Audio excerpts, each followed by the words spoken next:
Welcome back, everyone, to Deep Dive Zone, a Sonic review series for fans of all shapes and sizes. And guys, about 10 minutes before I was going to start this show, my cat knocked over a glass of water on my bedside table and I had to clean it Ooh, up in a frantic fit. God, Cats are just that way sometimes. they I are. like I like having him in here with me. Been in here, plenty of the time while we've been recording. So there's a secret extra host of the podcast in a way. But yeah, no, that was bad. That doesn't matter, though. What does matter is that we have got some Sonic comics, starting with Sonic the Hedgehog at number 76. Yeah, the tagline says it all, doesn't it?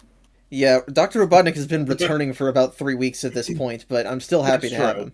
Well, yeah, I mean, it is a little weird because it's like he's been around for a little while. It really should Yeah, say Dr. Eggman enters. Yeah, honestly, yeah. it's ironic because, reading these in bulk after the fact probably makes it feel better paced than it was when it came out. That's probably true because these would have come out once a month, right? Yeah. Yeah, so yeah, reading these in bulk definitely helps with the pacing. Yeah, that's why neither of you seemed that bothered by issue 74, but issue 74 really would have annoyed me if I was doing it monthly because it really felt like it didn't progress at all. They took their time with this with Yeah, the plot leading up to this. I can get that. Yeah, I'm not sure how I feel about Robotnik's face on this cover. I think they had to take some time to get used to drawing the Eggman design. I assume so. It still is a really cool cover, though. No, I'm not complaining. Yeah, I like it, but yeah, Eggman does look strange. The same is true for the story here, which is called Business as Usual. Written by Ballers and drawn by new artist James Fry. Arriving back on Mobius, the Freedom Fighters discover that Robo Robotnik is alive and race to scrub Knothole's location from his database before his new body can access the file, using their new, ally, Snively. I hope you can hear the big air quotes that I did while saying that. Yes. Yeah, Um, definitely. well spoken. So, about this issue though, James Fry, his art style is adorable. I love it so much. Everyone is so cute. Yeah, It, I, yeah, I I introduced him saying he was a new artist. Technically, he did the Sally Moon story a while back, but this is his proper entrance to the series. And yeah, he does a good job. He makes Sally look a little bit more proportional to the rest instead of like what Stephen Butler does. And we can see now that Tails has his proper Sonic Adventure looking design. He's still brown, but he looks a little bit more like his Sega self. that does explain a lot why it also looks a little more anime. He really pushes the expressions. The mouths are very large. That would fit very much in the adventure era. Yeah, no, it generally works really well, I think. Oh yeah, no, the issue does look pretty solid. But in terms of the story, yeah, I guess I summarized a little bit too much. Maybe I over-explained. But we are back on Earth, and we're rushing to make sure that Robotnik can't get Knothole. That's the first order of business. And as everyone is standing around trying to think about what to do, Snively starts to walk away nervously, and then Sonic confronts him and threatens him, kind of. He's like, "Oh, wow. You think you can just walk away? What if, a shadow swap bot gets you or something?" And just plays on his fears basically to scare him into joining them. I love that Snively has been absolutely shook since Robotnik showed up, and it just hasn't stopped this whole time. Like he is having the worst days of his life. He really Um, is. because normally he at least has a robot or some trick to fall back on, but he's just got nothing. So he's like, "Yeah, okay, I'll help you." He's just so scared. It's pretty good, and it kind of reminds me of how we were saying it was weird in SATA AM, that one point where Sonic basically took Snively hostage, and I think that this is sort of like a better version of that, because he's not really threatening Snively so much as, like, well, we're not going to save you from the robots if you're not going to help us. Right. Yeah, that's a good parallel to draw upon. Yes, and I agree. This is an improvement. In Sat AM, it almost seemed out of character because he never did anything else similar to that. But this seems much more in keeping with what I would expect Sonic to do. Yeah, but we are Mm. all crowded into Knothole here. Everybody has escaped from Mobotropolis. Well, the remaining people have, and we're just trying to figure out what to do. The king's addressing everybody, and well, actually, he's kind of being regal, which is like he should have been doing that the whole time. But he's trying to keep the people from panicking. Yeah, it's interesting that you've got just everyone crammed in Knothole. I sort of tried to mention something last episode where I was like, Robo Robotnik bursts in and takes over Metropolis back to Robotropolis, but like not everyone got roboticized in a wave. People actually ran away, and so it's really interesting to me that they very quickly sort of returned to the status quo, but they didn't actually erase like all the development we've had in the meantime. So now we have all the new characters crammed in a tight space. It's funny, but I appreciate that everyone's still here, and you still got the king, as you mentioned, Elias, Right. Nate, and whoever else. They Yeah. also got the knothole really fast, apparently. Yeah, well, like we said, people had been a little kind of trained by Yes, yeah. the small-time villains, if you will. True. But the people that didn't make it out of Mobotropolis, this turns Sonic and the gang as the second half of their mission is a rescue to get as many more Mhm. people out of there as they can. It wasn't quite all at once. So I just to sort of put my thought process in real time as I was reading this. This is she'll come back later, but since we came to this part, when I was noticing the people in the background that they need to rescue, the Mobians, one of them stuck out to me. It's Mina, and I'm not ready for this character. It's alright. Nothing too bad is going to happen with Mina until long after the adventure games, so it'll be alright. No, that's true. All right, that's very ominous sounding. It's not Mina's fault. Don't worry about it. It's even more ominous sounding. Anyway, so yeah, they're in Robotropolis, Mobotropolis, whatever you want to call it. It starts calling it Robotropolis again at this point, I guess. Right. And they're doing things, business as usual is the correct title for this story because it's Sonic smashing up robots. Mhm. I do like the drawings of Robotnik here, or Eggman, where they're clearly not drawing his legs because they definitely weren't used to the new design having such spindly legs. Definitely. I like that he's doing these big sweeping arm movements because I associate that a lot with Eggman's design. Like you'll see in like Mhm. Unleashed Colors Generations, they do that a lot with his animations. Well, because that works really well with his design because he's also got these big arms. Yeah, it's wonderful. Actually, for these next few issues, Eggman just kind of does this in all of his scenes, and it's great. Yeah. Yeah. Sally and Snively sneak into the base of wherever, I don't know where specifically they are, some control room. And they're trying to erase Knothole's location. The scene is weird though, because a shadow bot at one point grabs Sally, and it's kind of like annoying to me because she's just completely useless against it. I know the shadow bots are stronger now, but it's like she used to be able to participate in physical combat, but she actually gets saved by Snively shocking it with some wires. I think you could probably, if you wanted to, not just write it away as the damsel in distress trope, you could just say Sally just got caught by surprise. Well, that and the way these comics are always written. If Snively wasn't there, she would have figured out some way Right. to take it out anyway. So Yeah. it's Yeah, not I like mean, it's- she was helpless without it. Right. She'd figure it out eventually, but since Snively was there, she didn't have time to. Right. Yeah. Well, and Sonic obviously wasn't there because he was busy fighting robots and gets distracted. I assume he's still helping people escape through all this, but Right. one girl that we've mentioned before is Mina, who is a mongoose, which she doesn't really look different from any other generic Mobian, but I guess I don't really know what a mongoose looks like, so... I guess I don't really know what a mongoose looks like either. Are they like a ferret? Is that correct? I think so. I'll put an image on screen. Yeah, they're kind of ferret-like. But she's going back trying to save her mom who got roboticized, but nope, they can't do that.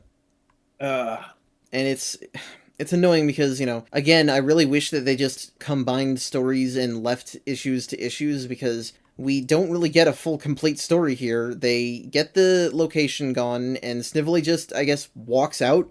He just leaves. It's funny. In the summary, you said, he was an ally in quotes, but he actually is literally an ally. He never attempts to betray them at all and is actually quite helpful and then leaves peacefully. I mean, it's not like that'll last forever, but for this mission, at least. yeah, at I the guess it's moment, just, at what least. does he think is different deserting now versus deserting at the start of the issue? I guess because he actually helped them out this time, or helped them out more. Maybe he thinks this time they won't just leave him for dead. I don't know. Yeah. He does do one thing, which is that, Robotnik, his new robot body, his arms can just turn into a mess of wires and plug into shit. So, yeah, you beat me to it, but yeah, the image of Eggman's arm just splitting apart. No, why? What is this? That's a bit of weird body horror. Yeah, it's strange, but it doesn't last long because the thing that Snively did do is that he infected Robotnik with a computer virus. I love that. We'll see this more later, but you can see a little bit when Eggman, actually a robot, is infected with a computer virus. He responds to it like an actual illness, like a cold or something. It's really funny. Yeah, it also makes the belt buckles disappear off of his jacket. Makes him look a bit like classic Eggman. Yeah, You're right, actually. but that's it for this story. It's kind of truncated again. Yeah. Last week was the only time we got to end on like a good conclusive note. I don't dislike it though, because usually when it's truncated, it doesn't stand on its own so well. I think this is fine. It's not completed, but I feel like stuff actually happened at least. That's fair. I guess we just don't see them fair leave, enough. which is what I would have wanted. They're walking away on Eggman screens. Whatever. But that is, it's because they had to make room for Tales of the Great War Part 4. We're still doing this, even as we're under attack. Written by Penders and drawn by Chris Allen. While trying to save Jeremiah the Librarian, yeah, remember that guy? From Robotnik's Shadowbots, Jules tells about... Oh, I didn't finish the summary when I typed it up. Jules tells a story about something in the war, I don't know. And yes, our next history lesson comes while they're hiding in the ghetto from Shadowbots, or in the library at least. So they go to the library to find the dog guy, and they're like, oh, check out these books. These are from the days of the Great War or whatever. Oh, I'll tell you a story about that. And they just sit down to listen to Jules' story while they're being chased and, under attack. I can't help but think this story was written without the idea of where in the main plot it was going to fit. Absolutely. And so Penders just threw it in the middle of all this mess. I can't believe Jeremiah is completely unaware that Mobatropolis is being attacked. How? He also refuses to leave his library, his books, when there's the threat of roboticization. It's one thing like in that episode of Avatar with the library where the librarian stays because he wants to be with knowledge forever. This guy is just like, no, I can't let the books die. Which, this place survived the first Robotnik War. It'll be fine. That's true, which I always thought was weird, by the way. But yeah, I guess given that. Anyway, I guess we have to do the story anyway, though, because even though it makes no sense. So yes. It's obviously the Great War again. This time focusing on Jules and Bernie and Chuck and their exploits during the war. And them also going up against, I think, because they're fighting against humans, obviously, one of which is Colin Kintober, who is Robotnik's brother. Oh, I should have known when they were given a name back in, what was it, 73, that they would become important, but it still caught me off guard to be like, huh, wait, what? I guess this is going to be a relevant character. Yeah, I don't have a lot to say about this. This is really weird, because this is not just the story of the Great War, but it's also partially the story of how Jules and Bernie met. Right. Which is like, do the Metal Gear Solid meme, can love bloom on a battlefield? But I do like that Jules refers to Bernie as the girl I used to debate in school. What does debate club look like in this universe? Who knows? I wouldn't be Sonic's surprised. dad a Ben Shapiro fan? Oh, no. No, okay, we can't do this, we can't. Jesus. It does give us a better look at Sonic's parents before they were roboticized, which Bernie is purple, and she's blue when she's roboticized. Okay, yeah, I'm glad someone else noticed that. I find it funny that Bernie retains their signature huge eyes with a blank stare, even when they're not a robot. Yeah, well, and it's very funny looking at this image of her standing next to Coco, who I guess is Hershey's mom, but they're drawn with completely different anatomy. Because, They we've talked, are. we've spilt plenty of ink on how Stephen Butler sexualizes the women characters. Chris Allen is the only artist to draw them normal and hypersexual at the same time. Mm. Just referencing past drawings of similar characters, I guess. You know what? That's probably true. This is probably Yeah. taken from, like, Stephen Butler's drawings of Hershey in, like, the director's cut of 50. Probably. And of course, Hershey's mom is just a carbon copy of her with different hair color, but... yeah, so they have a big fight, and Robotnik's brother shoots Amadeus in the face, which is why he loses an eye. Oh, that makes sense. I find it funny they introduced a character in the past that then had to have something explained about them even further in the past. Yeah. Yeah. I don't really have anything else to say about this. That there was a battle once, I guess, and I guess Robotnik lied about them not knowing who his brother is or something. I don't know. It's a Pender's backup story. There really never is much to say, is there? That's very true. I mean, occasionally, but usually that's when it becomes really off the rails. When it's tame, there isn't much. Yeah, I'm all for letting Penders spread his wings and do something terrifying within the context of it being contained to not ruin my other stories. But yeah, no, dumb. Just run away, guys. Run all the way to Sonic number 77, and oh god, it's Dulcie. She was relatively inoffensive last episode, so it's not that big a deal. But why is her like giant mouth and tongue on the screen like this? Is freaky. Yeah, Dulcie's design is weird. Honestly, she shows up infrequently enough in the comics that I don't mind her all that much. It was more Sad AM that bugged me. She's not that bad in the comics, but I agree. I almost wouldn't have a problem with her mouth being open, but the tongue kind of like flapping around and it having, I think, spit on it. You can just say vor. We don't have rules here. That's not what I was thinking, Devin, but all right, okay, let's move on to the story of this issue. The story for this one is Rebel Without a Pause, written by Ballers and drawn by Fry. And we get a big giant drawing of Amy at the start, but that's fine. Amy doing a Jotaro pose. God damn it. Ballers and Fry. Bunny and Antoine's team arrive at Knothole, while Sonic and Sally are still busy escorting the rescued Mobians to the Great Forest. When the Shadowbots corner them, Dulcie the Dragon arrives to help. I want to talk about this big 2-page spread of all these characters here, because you guys were like, oh, was this Tales from the Great War story written without the knowledge that they'd be running away from Shadowbots? And the reason I think that is absolutely true is that they draw Jeremiah multiple times in these upcoming pages, but he is just barely squeezed in there, and I am almost certain that they added him in post, because they're like, shit, we gotta add this guy. He looks like he's just tacked in.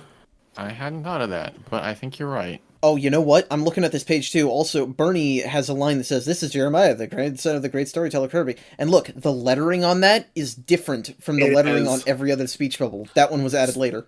Jeremiah was definitely added in.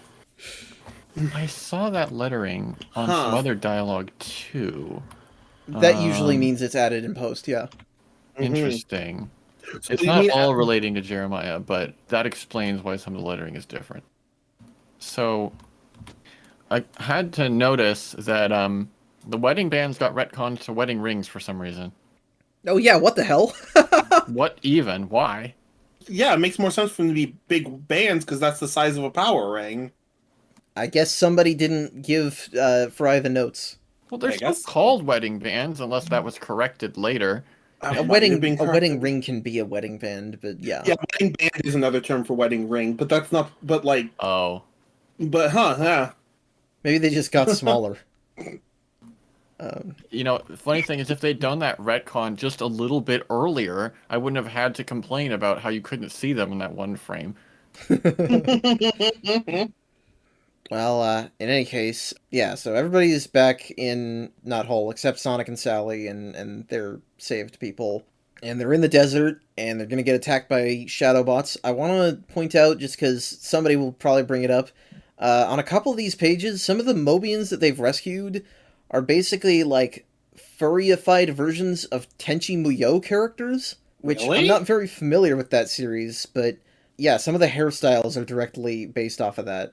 Huh. I don't remember where I heard that. Probably Bobby Schroeder's blog because I steal shit from Huh. that all the time. But That is interesting. James Fry, anime fan. Fair. I mean, fair enough. There's been other references in the background before. Yeah, but Shadowbots attack. They have these flying egg pods, I love it. The eggs. and I said, oh, Dulcie shows up to help in the fight. It's really that she does all the work. She smacks one and then just glares at another, and then he just runs away. Yeah, she annihilates him. I almost forgot how ridiculous Dulcie can be, because she often isn't like actually in the action. Right. Yeah. In between this scene and the next one with Robotnik, we get one page where some spaceships are flying to Mobius. These That's- comics are obsessed with threats from space now, I guess. That made me curious if this is actually a threat from space or this is something else. So do I'm either sure- of you know anything about what this is? I have no idea. I restrained myself from checking, actually, because I'm pretty sure I did read when they showed up at one point, but I do not remember. Okay. Mm. Yeah, I've I got will not tell absolutely you. no clue, of course. Alrighty.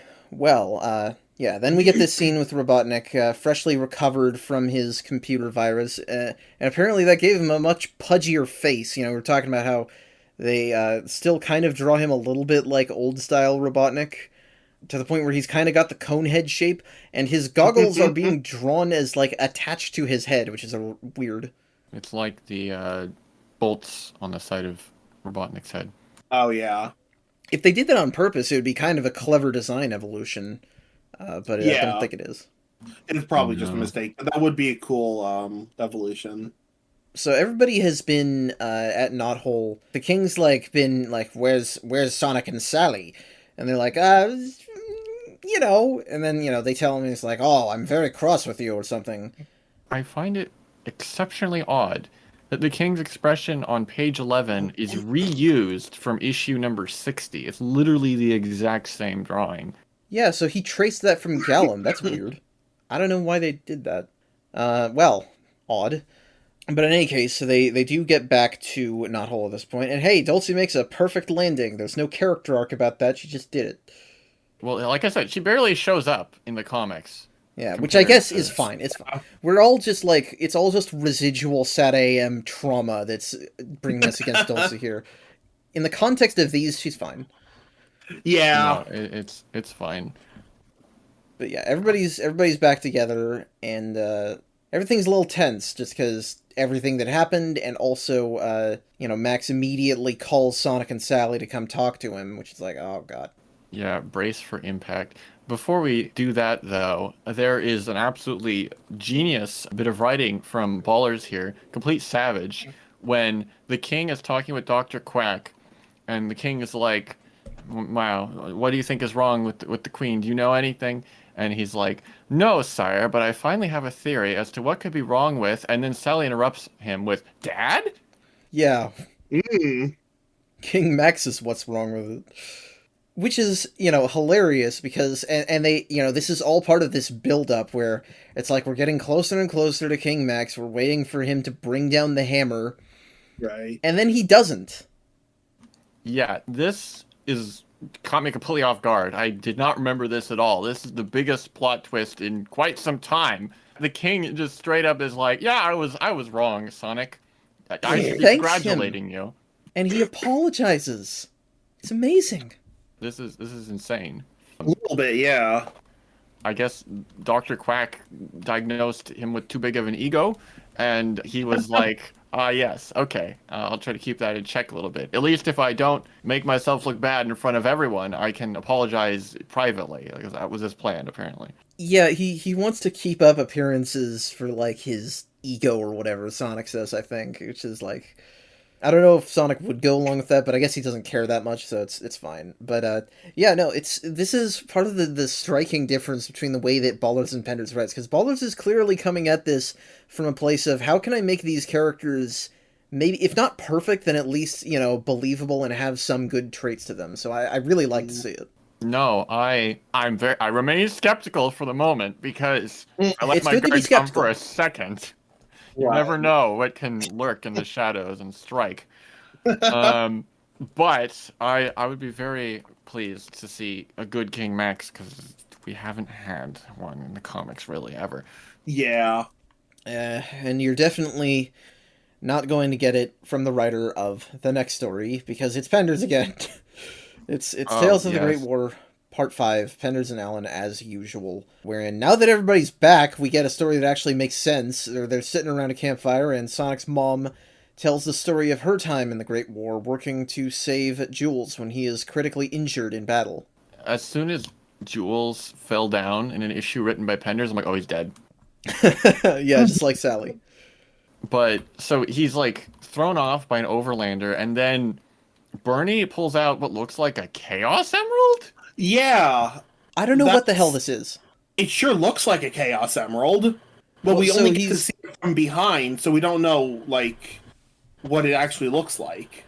It's really weird because, this guy's coming at her with a gun. She reaches into a bag, she pulls out a green round thing and shoots it at him and blows up his gun, which I think that counts as a gun-like weapon. Just because it isn't gun-shaped doesn't change it. I was We've pretty sure it already- reflected his blast. We've also already determined the not using gun-like weapons thing is complete bullshit. Oh, definitely.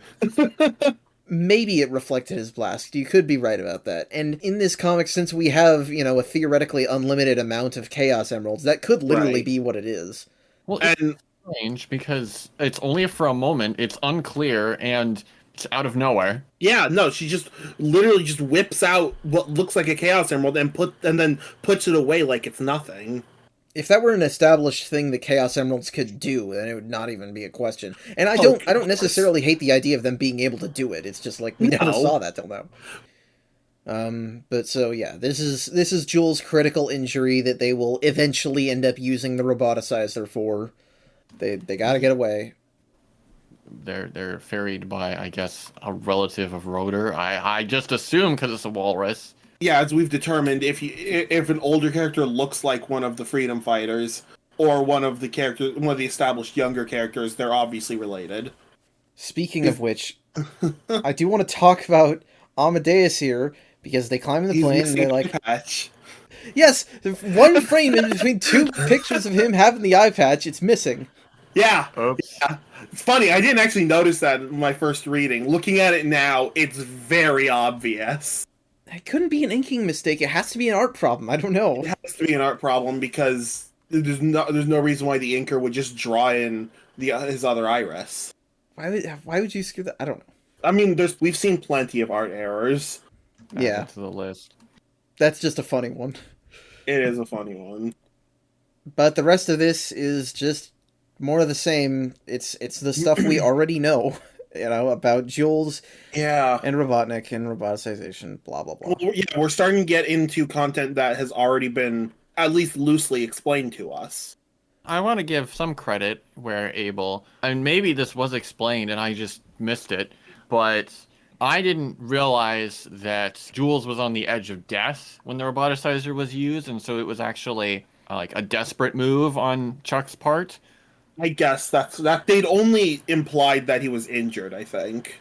That is fair because the way that we see him in number 46, maybe, I don't remember which issue it is, the first Around flashback that. with it, he is It's around standing up, so that. you don't know how injured he is, and it is True. actually important that he was on the brink of death. Yeah, so I like that addition. Yeah, that does make sense. I don't think it justifies most of the rest of this, though. Oh, no, I'm just saying I'm just giving little bits of credit. You're right. Overall, of course, yes, I would much prefer. It really doesn't help that it's split up all over, but yeah, it's not really great even given what it is. Yeah. Same old, same old. Let's go ahead and move on to Knuckles the Echidna, number 29. Oh, I'm sorry. I mean, Sonic the Hedgehog presents Knuckles the Echidna, number 29. Guest starring Princess Sally. They really many- needed to boost the sales at this point. Yeah, but definitely can tell that these comics were not the Knuckles comics were starting to flounder in their sales. Listen, after Once that again, I wonder why. long dramatic stretch of Sonic content, we're getting what we really need here. A nice sharp dose of mediocrity. Uh, Actually, I don't even know if that's the right word for this, because this story is My Special Friend, written by Penders and drawn by Art Mawhinney, who has not drawn for the Knuckles comics before. Oh, you know what? I forgot to write a summary again. Sally goes to Angel Island to solicit help from them, and some Knuckles stuff is here. I don't know. Yeah. Sounds about right. So, getting into the story here, we just start off with confusion because Sally is like, "What the heck, Antoine? Why did you go on that secret mission to rescue my brother? I don't know why I'm blowing up about it now. You did that many issues ago. But why?" And also, who cares? Who does care?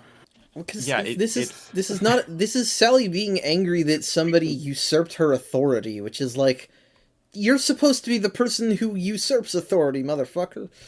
Also, people do that to her all the time. And she usually doesn't get this angry about it. She is so extreme about it. She literally says, "Antoine, how can I ever trust you again?" What? Yeah, that is a big jump. And it, of course, has to segue into another fight with her dad, who, any goodwill that he had last issue, it's gone under Penders. He's just shitty. And it's like, it's the same shit every time. I hate it. They bring up the stupid "I want you to marry Antoine" thing again as well, which is like, dumb. Don't do it. Anyway. Catweasel is back. God damn, you beat me to it. Darn it, Catweasel. Who wanted him back? I want to know the motherfucker who wanted this bastard back. Ken Penders did. Can I go kill him? No, not right now. Okay. Not yet. We have more fury to build. Can someone explain to me why did they bring back Catweasel? But why are they doing that weird thing with their wings where they turn into hands? This is the most expressively, like, anthroed he's ever been, because before he was just literally a bird. Yeah, no, that's always weird when cartoon and cartoony stuff do that. I don't have any particular judgment. It looks weird, you're right. It does. I always thought Catweasel was a somewhat amusing character, I suppose, because they were just a bird, but you ruined the one shtick. Yeah, he's literally just a bird that Knuckles inexplicably hates. Now we have a reason to hate him. Yeah, fair enough. There's really nothing to say about this conversation. They basically just tell us a bunch more stuff we already know, other than that Sally's coming, I guess. Yeah, it just starts off with Knuckles admitting that he's been kind of shirking his duties as the guardian of the island, which I think we've even pointed out. Yeah, he's been a little caught up in all that Knuckle comic nonsense. Yeah, and all the Echidnopolis politics. And girls. Oh god, girls. I forgot about that. Honestly, anything that I could get angry at Knuckles for would not get me as angry as this next page. Oh no. Wherein Sally, referring to the ravings of the crazed half-crystal King Max, ordering the genocide of the Robians, rationalizes it as an arguably pragmatic solution because apparently he's supposed to have somehow known that Robo-Robotnik would hijack them and was trying to protect them. What the fuck is Sally talking about? What do you mean? Yeah, this is just mind-blowing on so many levels. First of all, I cannot believe that Penders actually tried to be like, no, the king was right, and Sally agrees with him. She agrees that it was all right to just murder all the Robians. Yeah, did Penders write the issue that was in? I don't remember. No, Ballers did. Okay. That tells me that there's very little communication between the two main writers of the I don't two think it's main communication series. problems. I think that Penders just legitimately cannot envision these father figures that he's created. It's part of his vision that they have to be right, even when it doesn't make sense. Yeah, it's his idea that they can't be wrong, so why even bother trying to show Sally as understanding that it's wrong? But secondly, how did the king know, apparently, that Robo-Robotnik was going to show up? That doesn't make any sense. He could have. However, I will say they do actually explain this in another issue we're going to talk about tonight. But they state it here like this came afterwards, which maybe it did. I don't know. Wait. I don't remember the release order. Maybe we're doing this out of order. So we'll touch on that again later. But If the king knew somehow that Robotnik would show up, why did they do literally nothing about it? They didn't tell anyone. They didn't make any preparations. It definitely caught him completely off guard. He was shocked to see Robotnik. Yeah. Why is Sally acting like her father knew he was coming? There's no good answer. There isn't. There's no way you can explain it that will make sense. And it does not get better from here on out, honestly. No. Sally touches down right next to where Knuckles is, and is, like, immediately huffy with him, even though it's like, he doesn't know what's going on. He's been stuck doing romance arcs for the past few weeks. And we get this utterly random decision that we've been hyping up, technically, I guess, for a while now. We, the podcast, not the book. Where Right. Sally talks about how, oh, you see, this one time I fell into a vat of chemicals which changed the color of my fur. I have like 3 things to say about this. A, this is just the origin story of the Joker, or one of them. True. 2, why does she have the vest on? She didn't get the vest until the Sally miniseries, right? Or was Oh, it dear, the you're issue right. before that? It was Sonic in Your Face, the special. Sonic in Your Face. So it was the special that led into the Sally miniseries. Also, why did this need to be explained? I don't know. That's the thing for me, is that Sally is upset, and Knuckles is like, what's wrong, having a bad hair day? And then she goes into this long-winded explanation about chemicals in her fur, and then is like, don't tell me about bad hair days. It's like, what the fuck are you talking about? I swear to God, the writers were just looking for an excuse to explain this. It didn't It's need quite explaining. obvious that they It were. could have literally just been a retcon. It didn't need to be fucking explained.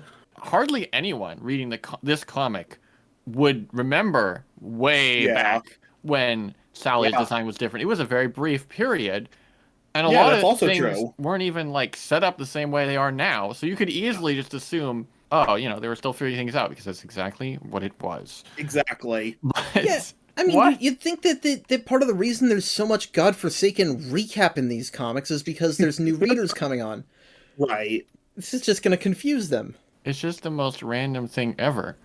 I love that there's also an editor's note here that has to point out that you thought we just colored her wrong, fuckers. Turns out we were the big-brained ones. You know what?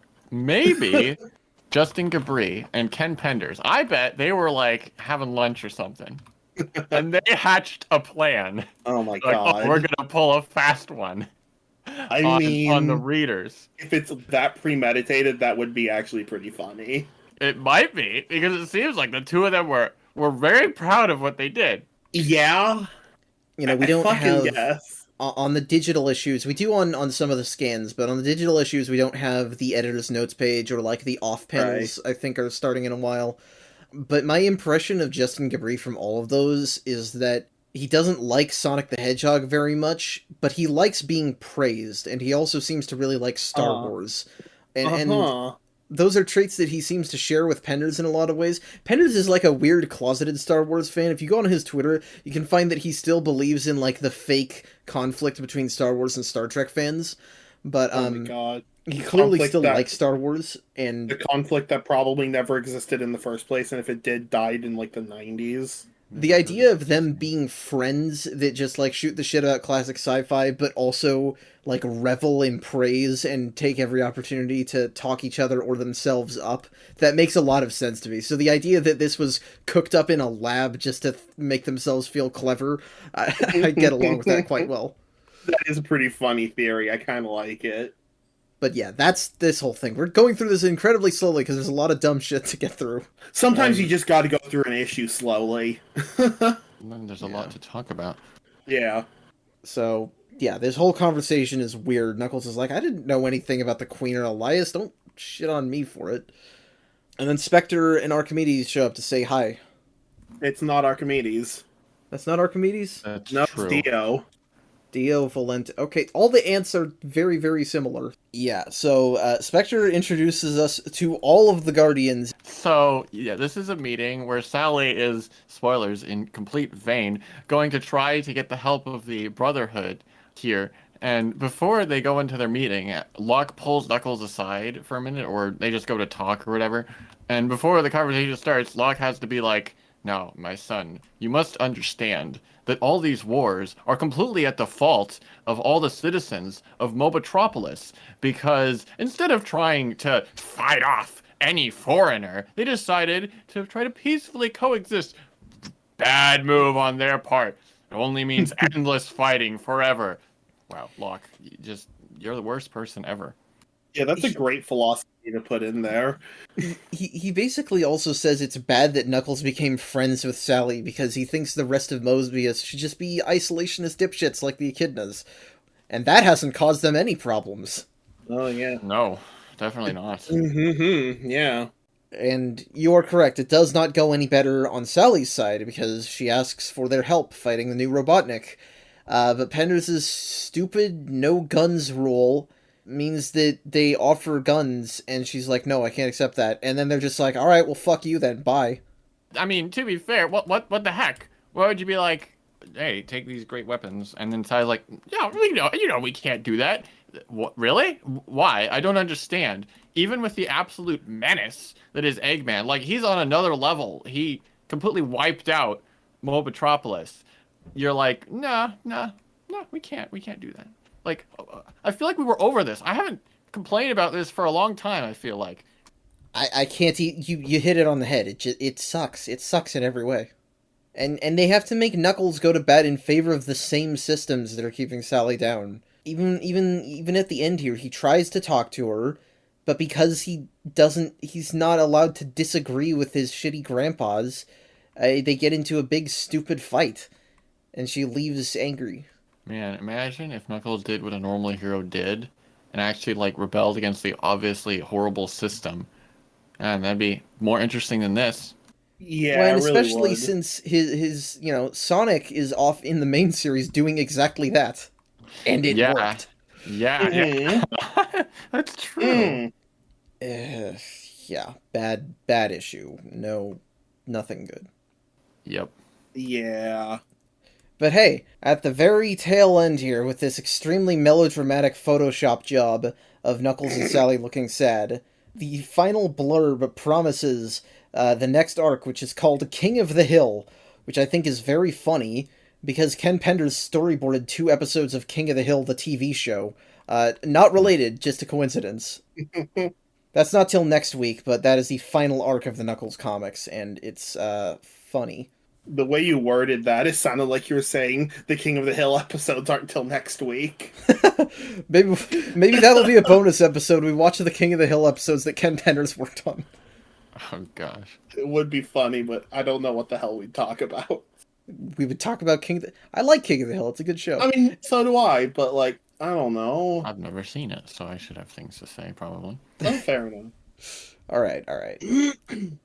So that last issue was problematic, and so is this one, because now we have another Sonic Super Special, which we haven't had for like 1 week. I don't know, but this is Sonic Super Special number 11, also known as Girls Rule! Exclamation point.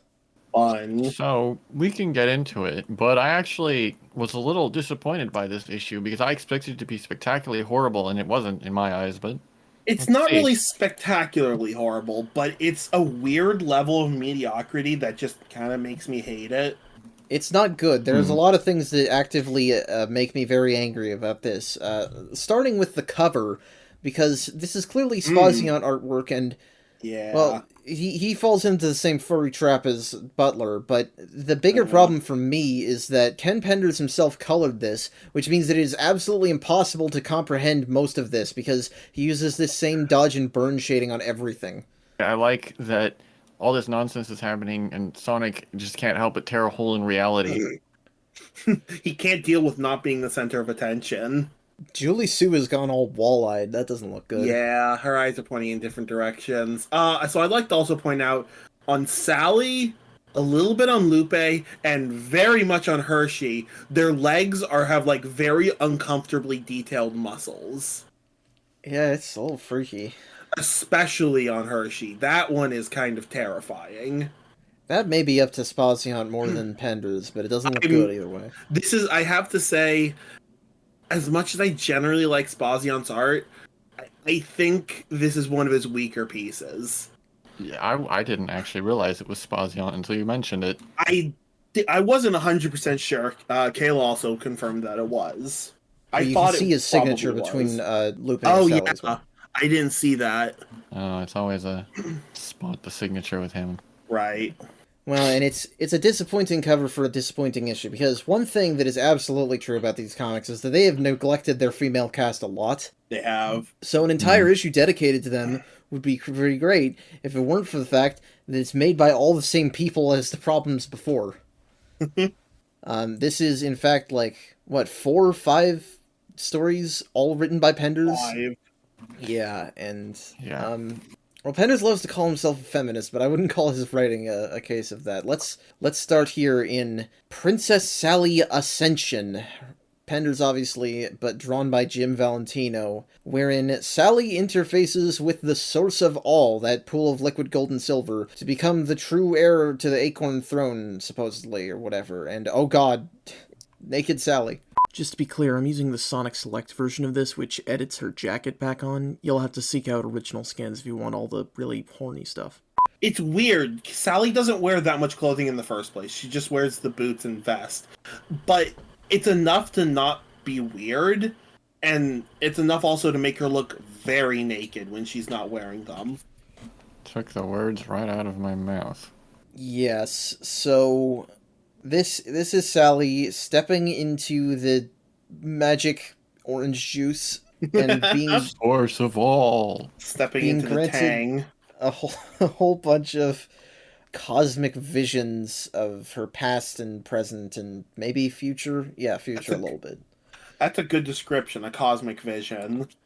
So I honestly couldn't follow what all the heck they were talking about here. I don't know that it's all Yeah. super important. But I'll just skip to the part that I alluded to earlier, which is this is where it's explained that the source of all lets you see the future. So that's how the king knew somehow, even though he did nothing about it, that Robotnik was going to show up. you know? Bad dad is always right because God told him the future.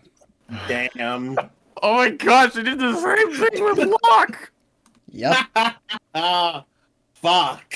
There should never be a point in any story, I think, unless you're being lied to, there should never be a point in a story where your character asks, are you saying that this person is always right? And the answer is yes. No, that's not good. I hadn't thought about this before, but could I say that Locke and the King are Gary Stews? There it is, because that's basically what they are, isn't it? I mean, a lot of Pender's characters Yeah. fit the Mary Gary Stu Sue archetypes, but it's a hard thing to define. I'm gonna say maybe. Yeah. I think that like Jeffrey would probably fit that bill a little bit better. But they also like he's just been fucked over so hard that it's like, you know, it's not a real problem anymore. Right. Well, yeah, but both characters have been wrestled around a little bit, obviously. But point is, they're written as always right, and that's not good. Although it is kind of amusing the implications that this has. So the king is linked to the source of all that gives him visions of the future and other stuff probably too. So what I think about this is not, oh, he's always right because he can see everything. No. I think this is why the king is completely out of his mind. Is because all these visions have driven him insane. That was part of the Penders Ballers conflict, because you picked up on that, and guess what? So did Carl Ballers, and he tried to work that into his writing. Interesting. Oh, nice. Right on. Interesting. That actually does kind of make sense. We won't see that for a little bit, but yeah. As for this story, yeah, Sally goes through this whole thing, and it's like, oh, do you accept the connection with whatever? There's no turning back. And then she's like, no. That's it. She makes the right choice. Yeah. She makes the right choice, but it's like, what does this mean? She's giving up the throne, I guess? Well, the idea is you cannot accept the throne unless you accept the madness juice. Yeah. What is this supposed to say about Sally? Is it empowering? Is it like, I made this choice to go stand around instead of being a monarch? I don't know. I mean, I think I that's don't kind know. of what they're trying to go for, but it Right. doesn't quite land. Yeah. Oh, we also get a flash forward to Mobius 20 years later. There's nothing like really amazing happening here, though. Other than the fact that it's confirmed to still exist, unfortunately. Yeah, they see that it just says another war begins, and it looks like meteors are hitting the castle. Anyway, so yeah, Sally steps out of the pool and then hugs her brother, which she's still all wet. Does that stuff come off? Like, does that stick to your clothes? I think it's supposed to like fuse with you, but I guess it won't because she refused it or something. Well, as she walks away, it doesn't look like it's on her anymore. Well, you Yeah. know how good the pencilers are at remembering details. Fair enough. Oy. We can't dwell on it. We gotta keep pushing forward. We Yeah, really there's a can't. lot more we gotta get through in this. Oh, God, yeah. Yes, our second story, maybe our least offensive overall, but still Yeah. offensive in some ways, is Hershey Solo, written and drawn by Penders. So we haven't seen Ken Penders' art in a while, and it's still not very good. It's okay. It's not disgusting. I have to disagree that it's not very good. At least, about the first half of this story is not like offensively bad looking. It looks actually half decent.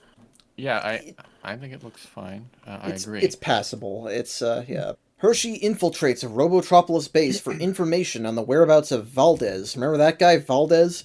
Only to find Vaguely. him roboticized. Yeah, I do.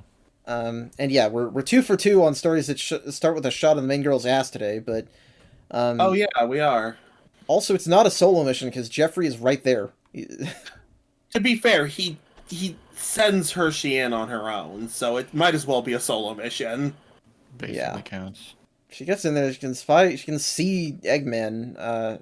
It's basically Hershey crawling through vents and following Robotnik around and setting a bomb trap, but in the midst of this, she discovers just on a screen somewhere that Valdez got roboticized. And I want to draw attention to this because she said, even learning Valdez had died was certainly more preferable than seeing him roboticized. What? That No. is a strange comment. Roboticization makes a person dangerous, and it can be upsetting that they can attack you when they're a loved one. But But they're it's at least also- still alive. It has also been shown to be imminently reversible, or at least Sure. have your free will restored. Yeah. Yeah, that is. This would have made more sense in the early comics, which Right. wouldn't have been serious to make such a remark anyway. Before robotization became relatively easy, or at least, like you said, yeah, mind release. This is the second girl in this episode to rationalize Dementia Max's genocide plan. I guess, kind of, yes. Anyway, Eggman gets blown up by a bomb, but it means nothing.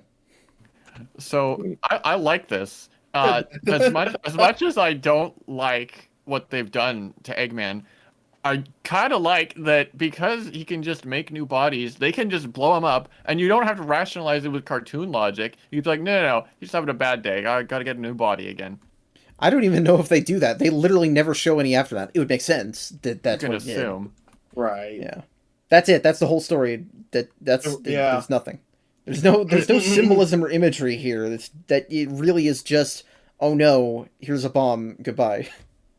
Well, it's funny because I think this is probably the story in this issue with the least substance to it, and it's also the Yeah. least offensive.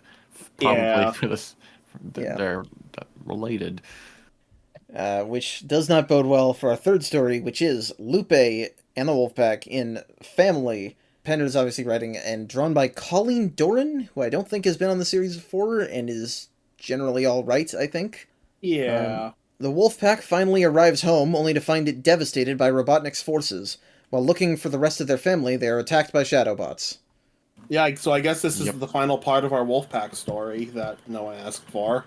Yeah, I almost thought they forgot about that plot line. I was They kind of also hoping just if they live in did. like a normal city?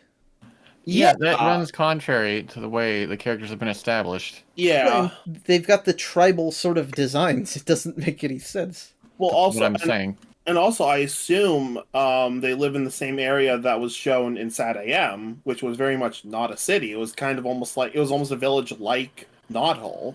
Well, the Yeah, funny and thing it had a is cave system attached.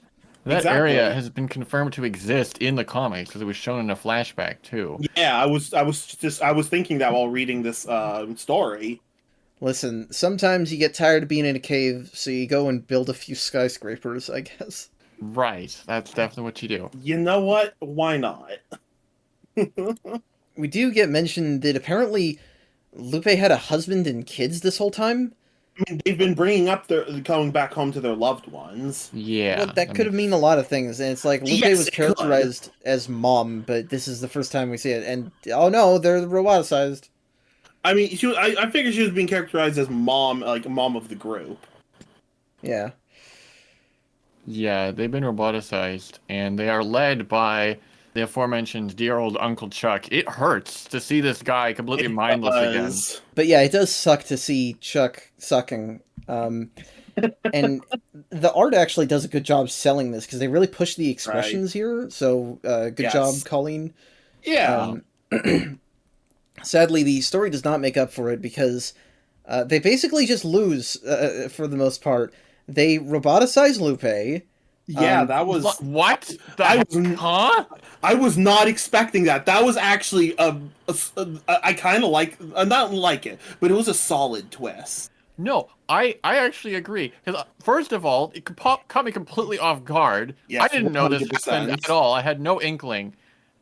Because she's in this sweet spot where she's a minor enough character, but she shows up enough, and she was more prominent in Sat AM. That helps a lot, such that I care about her enough.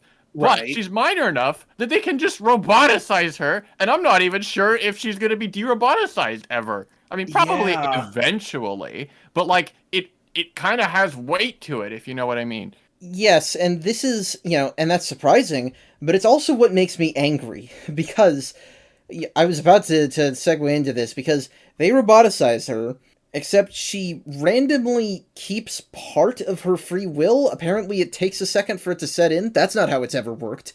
But Right. she beats the shit out of some robots and stuff, and they just fall into a big pile.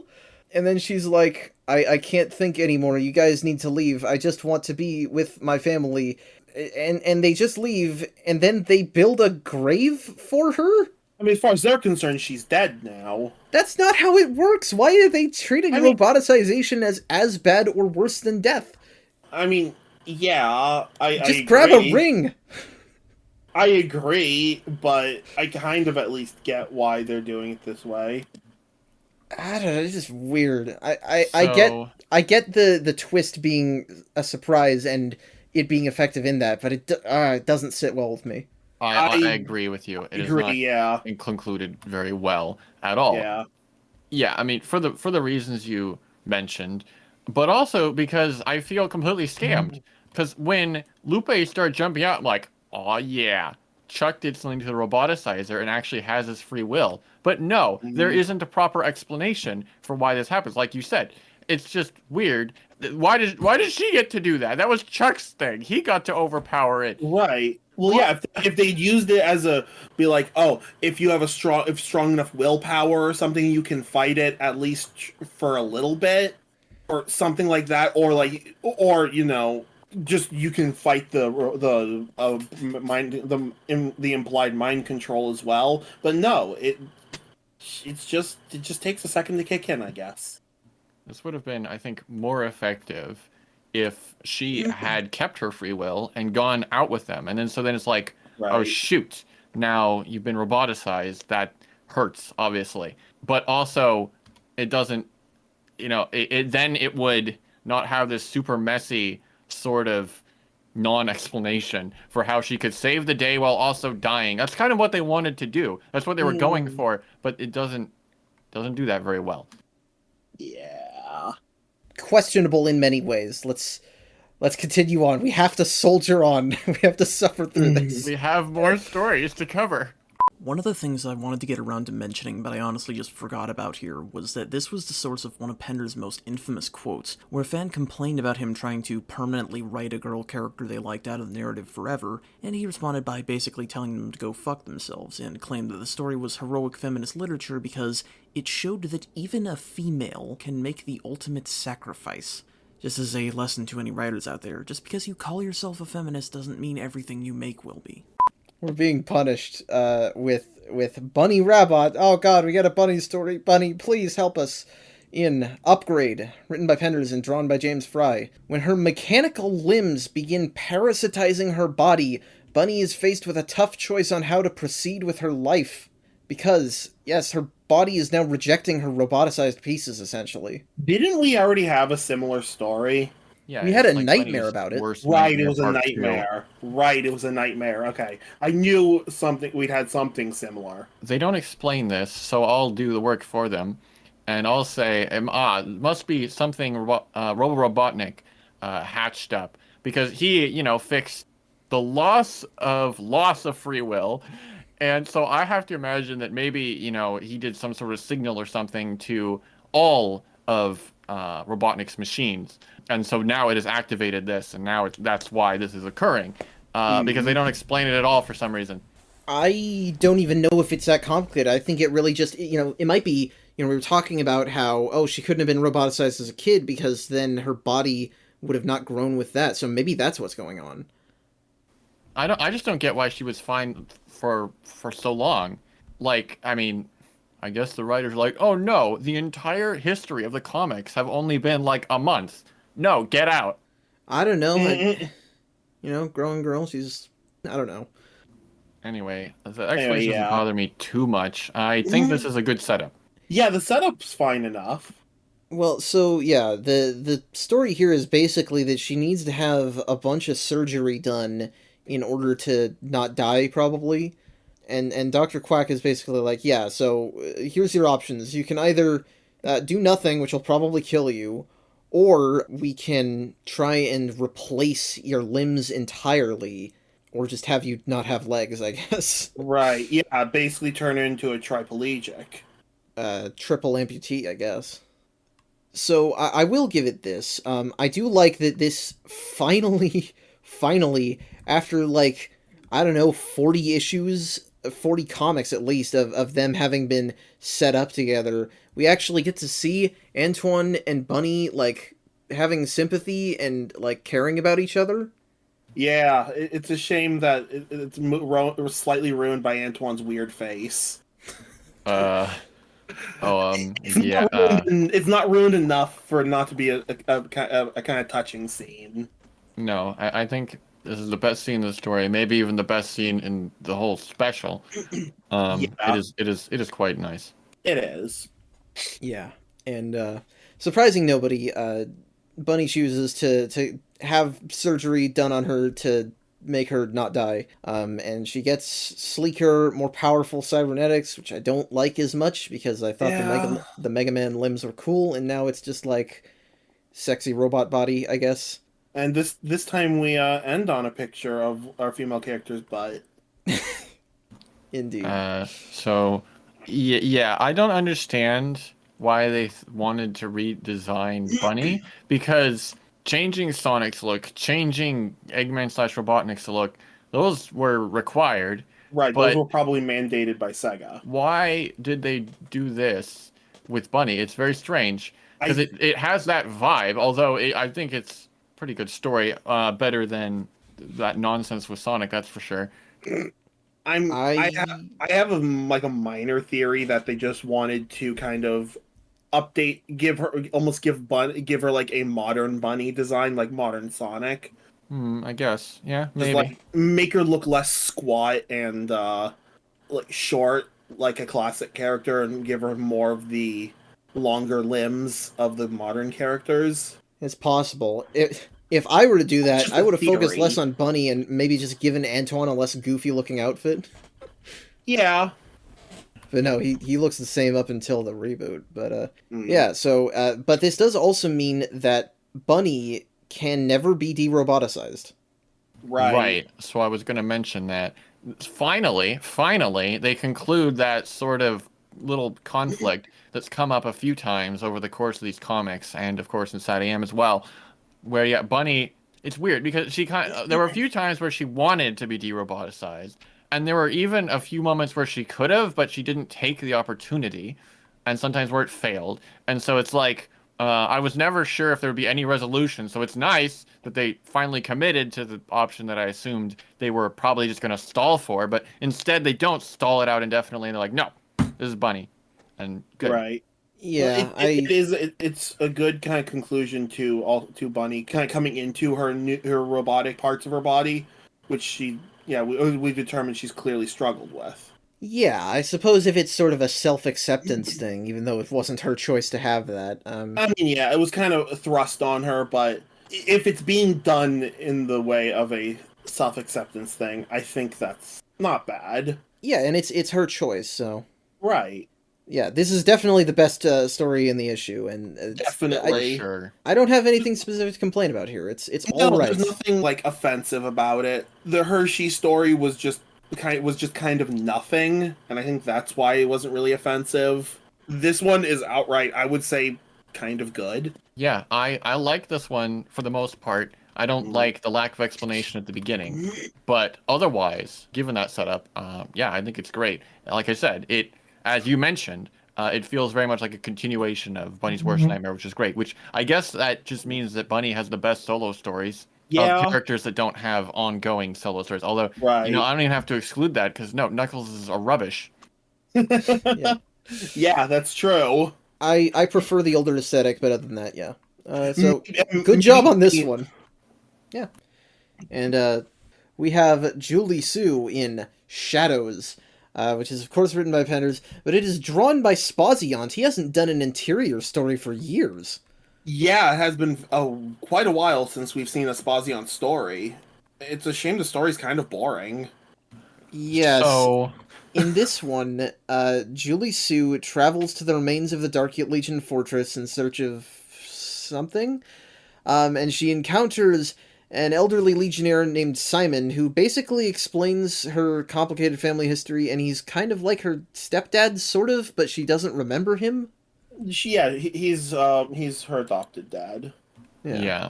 So, I actually have to say, well, okay, first of all, Julie is looking for her past, and that's what she finds.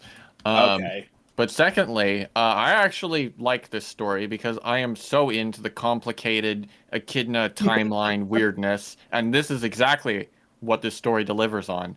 To be fair, I don't think the story's bad. I found it kind of boring and really way too wordy. Well, I admit I had to read through it a few times to understand what was happening, I and that probably should is have a read bit through much. I probably Well, should have read through it a second time, to be honest. It's just that it's mostly flashbacks and exposition. Right. and- Before we get into it, I like the personal log skydate Yeah. thing at the beginning. Pender stealing more shit from Star Trek. And then also, I think in just a couple pages, also the concept of sonic showers.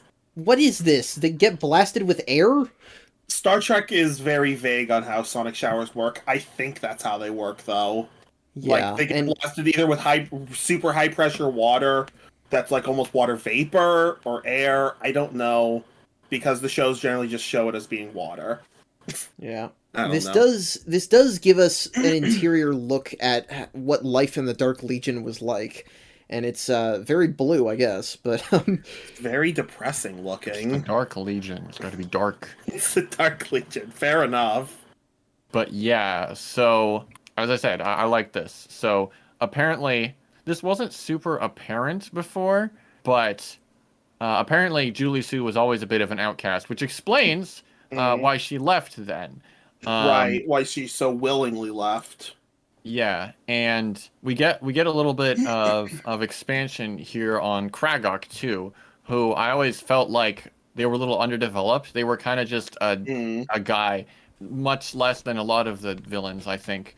You know, especially like what's like Dimitri or not Tobor. But so I like that. Now he's like a maniac obsessed with pure-bloodedness, which, yeah, that's a good motivation for a villain. hopefully they're just a straight villain and no one ever tries to say that they're right. Please do not ruin this, Penders. It definitely plays more into the fascism angle, I suppose. Yes, I was just gonna say that. Like we called Benedict, yeah, we called him the Nazis, but one of the Nazis. But the Dark Legion is apparently very there's much, several. yeah. Like they didn't really play that up previously, but now that's very Nazi adjacent. Yeah, and this is part of the the bloodline thing is harder to understand with the Legion because they're several generations behind the Edmund side of the family. But I think it's that Monitori Rex is the direct grandson of Dimitri, and then Kragok is his direct grandson. And then we also have, they just call her Commissar in Julie Sue's memory, but it's Lianda, who is his sister, you know, in these whole flashbacks. And Julie Sue is just remembering this as she's venturing around, only to get surprised by Simon, who is one of the oldest, lumpiest looking echidnas I've ever seen. His face looks like it's melting, like more and more so throughout the story. I actually kind of like him, but he is a little gross. I don't dislike him. Yeah, no, he's just a little weird looking. The little nerd in me, I likes his design. The big robot hand is good. Yeah. But yes, this guy explains that basically a whole bunch of Julie Sue's memory is missing, and he was basically the one who raised her because their real dad, Luger, was also Kragok and Lianda's dad, but they have different moms, so she's their half-sister. Yeah. And both their moms died, I think. And I don't know if this comic says it, but I'm pretty sure that Lianda and Kragok were following Rex's orders because Luger was too much of a nice dude, and so they killed him, I think? Yeah, they don't quite say they killed him. He disappeared, but it's pretty obvious that they probably killed him. That is, okay, that is I'm getting too much 100% Flynn the stuff mixed up. Yeah, it's very much implied that he's dead. I didn't realize Moritori was helping. Maybe that was mentioned. There's a lot going on here. Okay, it's Flynn who says that Rex was part of the orchestration of this then. Okay. Okay.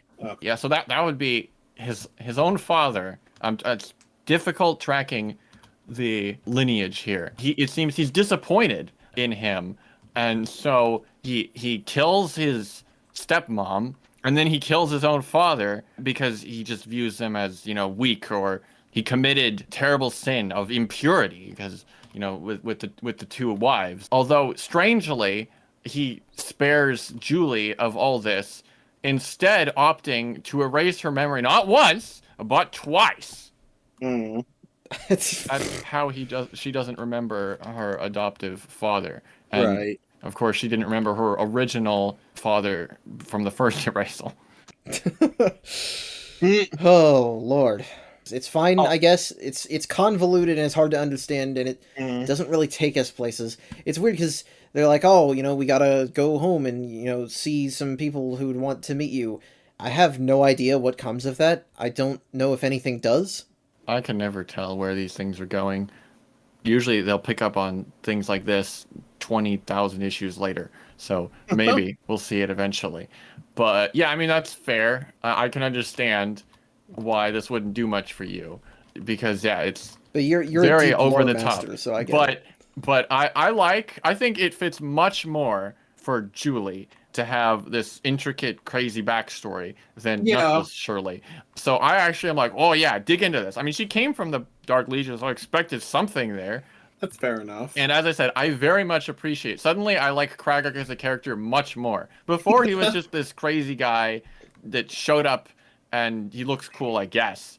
But now now he's actually built up as a villain. He at least has a motivation. See what he's like. If any of our listeners have already read the comics, this is some serious dramatic irony. So yeah, nothing particularly bad about it. And of course, Spazion's art always makes things great. Yeah. That is very nice, yes. So that's it. That's the end of the special. So this special was not great. True. Overall, I have to say it's not great. Yeah, overall. There were a couple good moments. We liked the bunny story, and the Julie Stew story was fine. And I guess there's nothing particularly wrong with the Hershey story, but it doesn't exactly mean much. Yeah, it's very nothing. But yeah, that Sally story, and for the most part, that Lupe story. I think one of the most hilarious things about this, I have not been drawing attention to the off panels because the digital archives don't have them, but Hmm. our spin-offs that use standard scans still do, and this one has one of the most ironic ever, where Knuckles and Gabri are looking Oh, over yeah. sexy swimsuit photos of Sally and Julie Sue and Bunny, and they're like, oh, we can't do that. We're definitely not putting that in this book. And it's like, you drew it like this! That's true. Yeah. I think that encapsulates the nature of this issue, is that it's all about, doing our girls justice, but also we're going to do them serious injustice in many ways. So, yeah. But it's okay, because for our final Sonic comic, and when I say final, I don't just mean final of the night, this is our final Sonic comic of the Classic Era.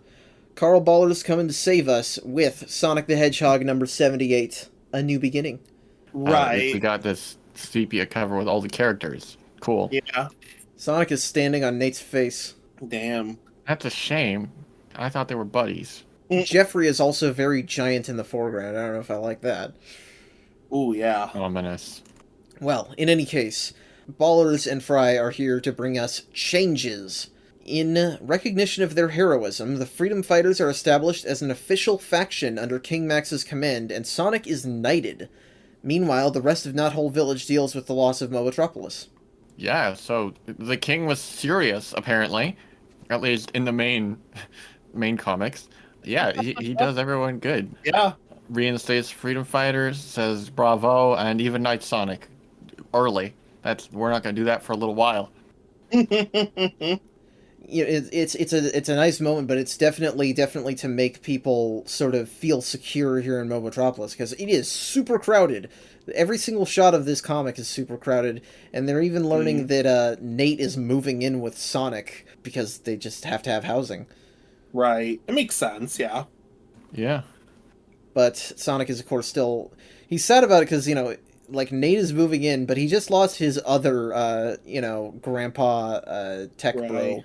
Also, they keep miscoloring Sonic when he's wearing this medal because they keep making his entire body blue, except for the part under the medal. Oh, yeah.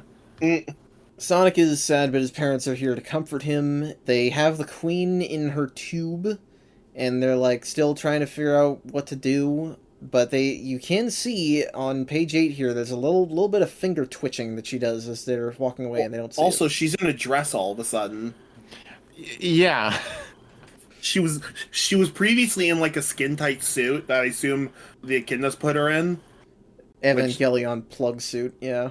But yeah, now she's suddenly in a dress, and her hair is completely different. It's done up in a ponytail. We have to dress our potential corpse right. I kind of thought it was a mistake. How dare you? I assumed it was a mistake. We just decided, all right, she has different clothes now. Who knows? So we get another spaceship interlude.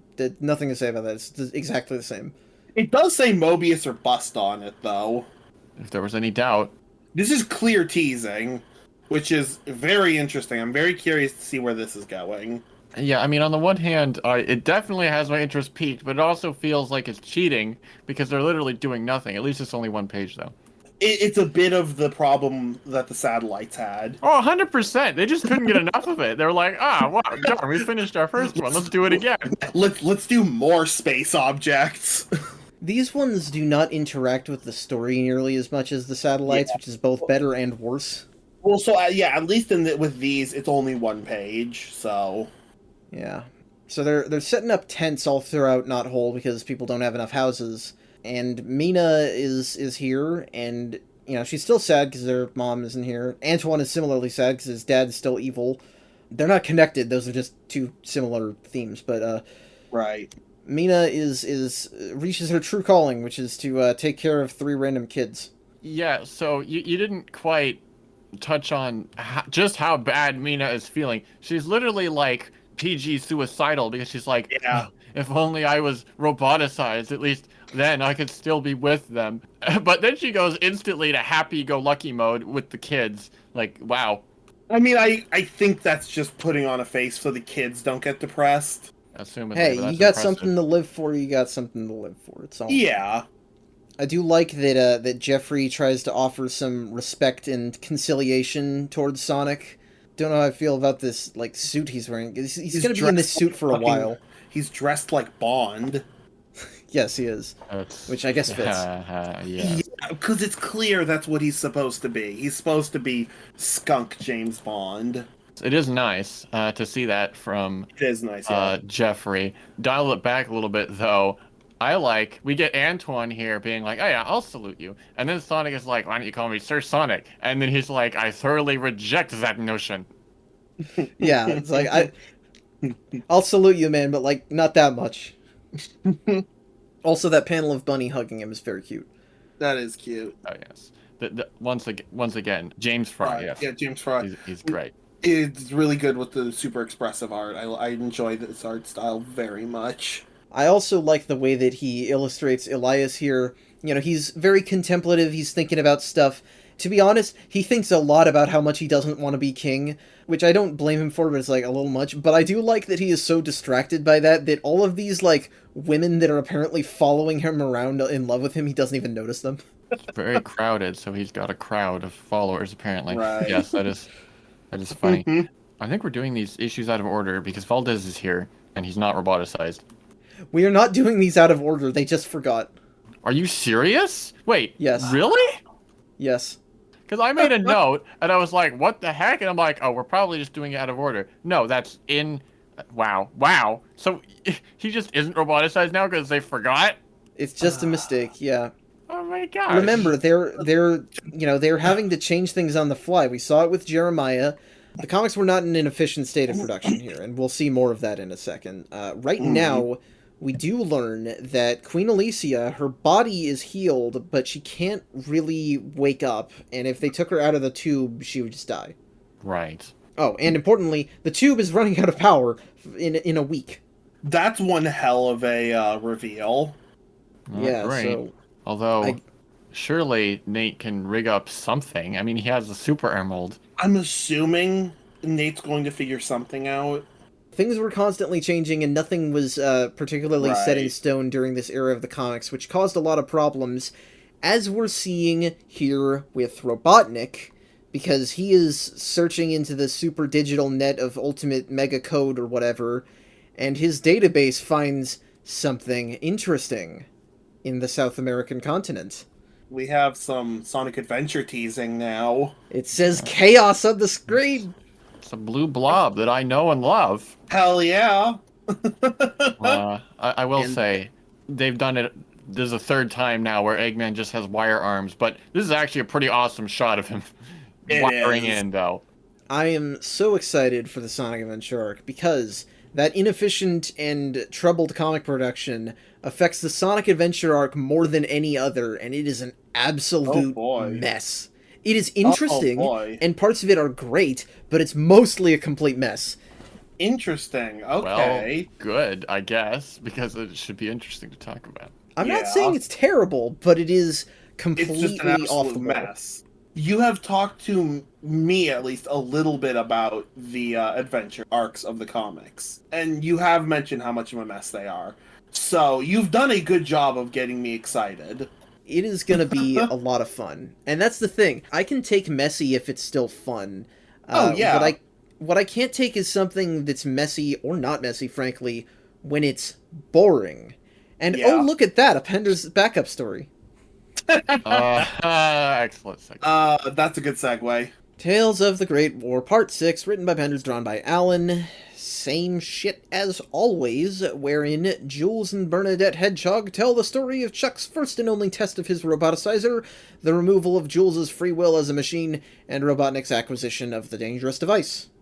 However, I actually have to say I enjoy this part more than some of the others, because it puts more context to it. Yeah. For instance, they're establishing that actually Chuck's Chad status is intact. He didn't screw up anything. It was Robotnik that sabotaged Roboticizer and made the free will lost upon use. That is true, and that means it totally would have worked if Robotnik hadn't have messed with it. Yeah, I don't know how I feel about that, to be honest, because it means that it wasn't it wasn't Charles's hubris or poor planning, it was just sabotage. And it makes me wonder, A, how did he even know about the roboticizer if it hadn't been tested? And B, how would he know what to modify to overwrite Jules's free will? So the first point, Robotnik is a slimy worm. He's been like keeping an eye on everything that's been going on. He's worming his way through the system, and so I would totally imagine he would be able to, spy on Chuck's work like this. For the second part, I mean, he's a fictional genius. You can just do it in 2 seconds, man. Make a modification. No, that doesn't make sense. But I mean, that's done all the time with fictional geniuses, where they just go blah, blah, blah, to something they definitely should not be able to do in 2 seconds. Yeah. I will say your point about how it lessens, sort of Chuck's failure or whatever. It's not completely done away, because he still sees this single failure and is instantly like, oh, I must exile myself. So that part doesn't change, I suppose. The other thing that it makes me wonder is, how did they know this? That is a good point, because assumedly Chuck isn't even aware of this. Did they tell Chuck this? Okay. You know what? It's been established that when you're roboticized, you're still aware of what's happening to you. Sure. So probably maybe Robotnik gloating. Yeah, he was gloating or something to Right. Snively, probably reminiscing about how everything happened or whatever. So that's my explanation. But you're right, that doesn't make much sense, and especially that they never mentioned it to Chuck. That doesn't seem right. But moving along, I suppose I have to point out this cool little Easter egg. Monkey Khan is in the background at one part when Robotnik is doing something else. That is the best Easter egg. I love when they do stuff like that. Still in construction by the looks of it. Well, yeah, that's what he would be like at this point in the timeline. Because he's a cyborg. Exactly. But what Robotnik is actually doing is being his best, a horrible person, because he decides, hey, King, Max, you should challenge... I don't think he's actually mentioned here, but he's Overlord Charlemagne is his actual name, to a duel, assumedly for, the war, whoever wins will win the war or something. It's probably one of those. But he's got this great plan going, because he's like, oh, this is perfect. If the king dies, then I can just take the throne. And if Charlemagne dies, I hate that guy because he hates all the overlanders. So he's like, this is perfect. Either way, I win. It's a wonderful gambit.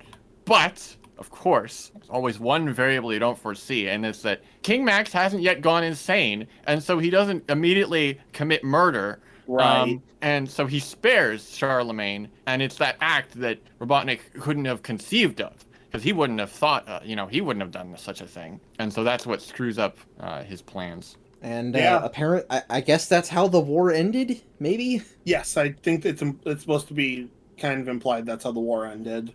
Bit of an anticlimax, but this is Pender's land, so I guess it makes sense.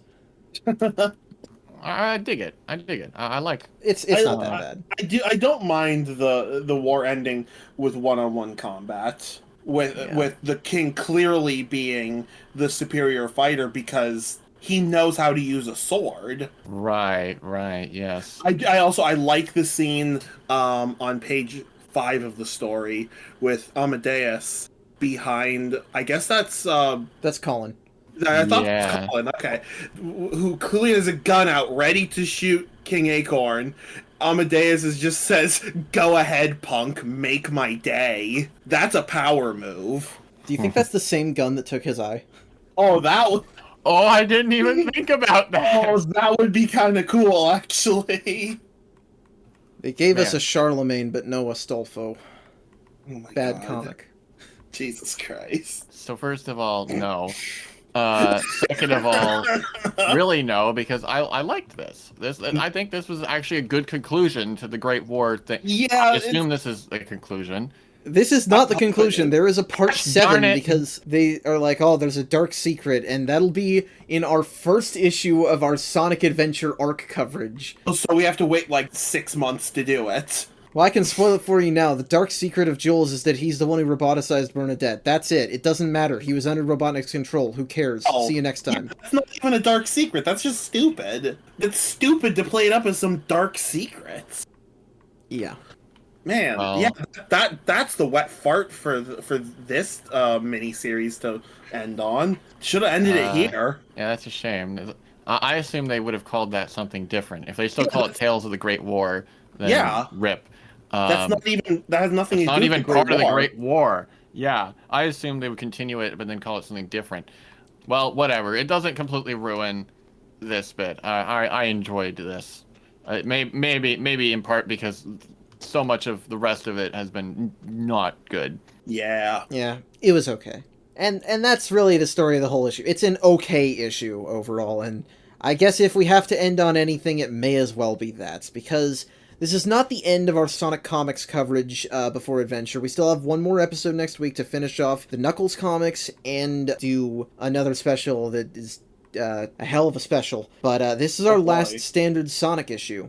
And I think it makes sense, because it's everybody regrouping, it's establishing a new status quo, and then the next issue is very much the introduction to Sonic Adventure, which I don't want to bleed into this. So, very wide range of quality in our comics today. I'd say that the Sonic issues are overall pretty decent, Pender's notwithstanding, except for the last one where he somewhat withstands. yeah. The Sonic issues were overall the better issues, I think. Yep, Sonic beats Knuckles again. Yeah, Of course he does. Sonic beats Knuckles so hard that last week I blew up the counter, and I'm not bringing it back because we won't have any standard Sonic comics next week anyway. Makes sense. all right then. But with all that said, we are done for the night. I hope that everyone watching this enjoyed.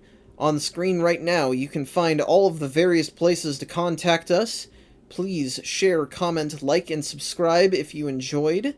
And we're going to be back next Sunday for another issue of Sonic Comics, and then we'll do one little episode to close out the Classic Era, and then it's going to be Sonic Adventure, so I hope you're excited for that. But thank you all so much for watching. Have a great night, and take care.